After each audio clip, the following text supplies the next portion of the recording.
দিওয়ালির bomb কিনতে গিয়ে বাড়ি এসে দেখি দিওয়ালির গিফট চলে এসেছে আমার জন্য। জানি না এটা কে পাঠিয়েছে, প্রথমে তো প্যাকিং দেখে বুঝতে পারছিলাম না, তারপরে আমি আনবক্সিং করে দেখলাম ওপরে লেখা আছে আমি যে ব্র্যান্ডের সঙ্গে কাজ করি তার মধ্যে থেকে একটা ব্র্যান্ড মানে গুড ভাইবস থেকে আমাকে গিফট পাঠিয়েছে দিওয়ালি। আমি 4.5 বছর ধরে ইউটিউবে কাজ করছি আর আমার প্রথম ব্র্যান্ড প্রমোশন ছিল পার্পেলের, আর পার্পেলই হলো আমাকে প্রত্যেক বছর আমাকে দিওয়ালিতে গিফট পাঠায়। আগের বছর আলপস গুডনেস পাঠিয়েছিল পার্পেল থেকে, এই বছর গুড ভাইবস পাঠিয়েছে, তার আগের বছর আমার মনে নেই। আর আগের বছর অনেক প্রোডাক্ট পাঠিয়েছিল, আমি ভেবেছিলাম এই বছরও হয়তো পাঠাবে, কারণ আমার না অনেক প্রোডাক্ট আছে, আমার ভালো লাগে না প্রোডাক্ট আর কত নেব। কিন্তু এই বক্সটা খুলে দেখি একদম আলাদা আলাদা জিনিস। প্রথমে যে আমি এটা খুলে ভেবেছিলাম হয়তো বড় বোম আছে, বরকে তো আমি সঙ্গে সঙ্গে ডাকি দেখো এত বড় বোম পাঠিয়েছে। তারপরে খুলে দেখি ও মা এটা বোম না, এটা হলো ক্যান্ডেল, মানে এত বড় মোমবাতি, আর এটা পুরো দেখো বোমের মতন দেখতে। তারপরে এটাও ভেবেছিলাম এই টাইপেরই কিছু হবে, কিন্তু এটা খুলে দেখি যে ধুনো টাইপের হয় না, জ্বালালে অনেক সুন্দর স্মেল বেরোয়, সেটাই পাঠিয়েছে। আমার এর নাম জানা নেই, তো আমি সঙ্গে সঙ্গে জ্বালিয়েও দিয়েছিলাম। তারপরে এটা খুলে দেখি আমি অবাক, এখানে সত্যি সত্যি আমাকে বোম পাঠিয়েছে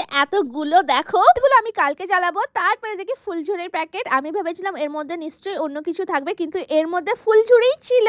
এটাও আমি কালকে জ্বালাবো, আর আজকে আমি ফুলঝুরি কিনে আনিনি, আর আমার ফুলঝুরি হয়েও গেল। তারপরে একটা বক্স ছিল, এর মধ্যে খুলে দেখি এত সুন্দর সুন্দর দুটো প্রদীপ দিয়েছে, এইগুলো না জ্বালিয়ে সাজিয়ে রাখলেও চলবে, এত সুন্দর ছিল। তারপরে এইটা কি দিয়েছে আমি নিজেও জানি না। তারপরে খুলে দেখি টাসের মতন আছে, কিন্তু এটা টাস খেলার জন্য না, এর মধ্যে না অনেক কিছু লেখা আছে। অনেকে ভবিষ্যৎ দেখে না, এই টাস তুললে তারপরে ভবিষ্যৎ বলে তোমার এরম যাবে ওরম যাবে, ঠিক ওরকমই ছিল আমার মনে হলো। তোমরা জেনে থাকলে বলবে এটা কি করে, কেমন করে খেলে বা কি করে। তারপর দেখতে সুন্দর একটা ছোট্ট কাগজের মধ্যে একটা জিনিস ছিল, আমি ভেবেছিলাম এর মধ্যে অন্য কিছু হবে, কিন্তু এর মধ্যে বেরোলো প্রদীপ জ্বালানোর জন্য সলতে। তারপরে ছোট্ট দুটো ড্রাই ফ্রুটের প্যাকেট দিয়েছিল। আর আমার না এই সব এটা ওটা জিনিসগুলো না আনবক্সিং করতে অনেক ভালো লেগেছে। প্রথমবার দিওয়ালিতে আমাকে এরকম কেউ কিছু গিফট দিল, আর এখনো বুঝতে পারিনি এই স্কেলটা দিয়ে কি করা হয়। তোমরা জানলে কমেন্ট করে বলবে। থ্যাংক ইউ গুড ভাইবস আমাকে এত সুন্দর গিফট পাঠানোর জন্য।